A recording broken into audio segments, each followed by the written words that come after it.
Hello friend, tech HD junction में आपका स्वागत है। फ्रेंड, आज की इस वीडियो में आपको बताने वाले को आपके पास ओप्पो का मोबाइल है और ओप्पो के मोबाइल में ऐसा आपका जो भी साउंड है उसका ऐसे आवाज़ बहुत कम आ रही है, बिल्कुल ऐसे ना के बराबर है। जैसे आप कभी कल ऐसे सुनाई दे रहा है और कभी कल सुनाई नहीं दे रहा है।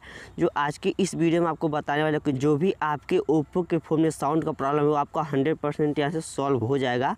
तो आपको क्या करना पड़ेगा, यहाँ से साउंड के प्रॉब्लम को सॉल्व करने के लिए आप अपने मोबाइल के सेटिंग को फ्रेंड ओपन करिएगा। यहाँ से फ्रेंड सेटिंग को ओपन कर देने के बाद इस तरह का ऑप्शन आपको देखने को मिल जाएगा ओप्पो के फ़ोन में। अब यहाँ से हल्का सा स्क्रॉल करके नीचे आएंगे तो यहाँ से देख सकते हैं साउंड एंड वाइब्रेशन का ऑप्शन दिखाई देगा। आप यहाँ से इस पर क्लिक कर देना होगा। यहाँ से फ्रेंड उस पर जब आप क्लिक कर देंगे तो इस तरह का ऑप्शन दिखाई देगा। आप यहाँ से देख सकते हैं आपको मीडिया का ऑप्शन दिखाई देगा, रिंग टोन का ऑप्शन दिखाई देगा। आपको क्या करना पड़ेगा, जो भी यहाँ से मीडिया में वैल्यूम है इसको पूरा यहाँ से फुल कर लीजिएगा और यहाँ से जो भी यहाँ से रिंग टोन है उसको यहाँ से बढ़ा लीजिएगा। इतना बढ़ाने के बाद फ्रेंड यहाँ से फिर से उस पर क्लिक कर दीजिएगा। उस पर क्लिक कर देने के बाद यहाँ से आपको देख लेना आपका डू नॉट डिस्टर्ब मोड तो नहीं लगा है, तो इसको अगर ऑन रहे तो इसको ऑफ़ कर दीजिएगा।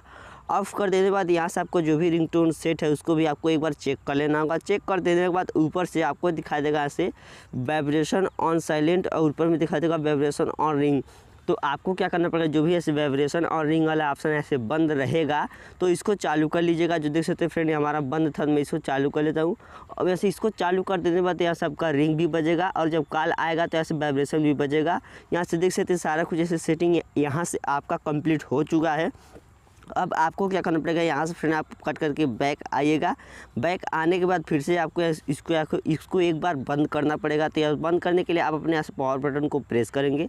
पावर बटन को प्रेस कर देने के बाद देख सकते हैं ऊपर में रीस्टार्ट का ऑप्शन दिखा देगा, ऐसे पावर ऑफ का। तो आपको दोनों में से कोई भी एक चीज़ कर लेना होगा। मैं ऐसे पावर ऑफ कर लेता हूँ।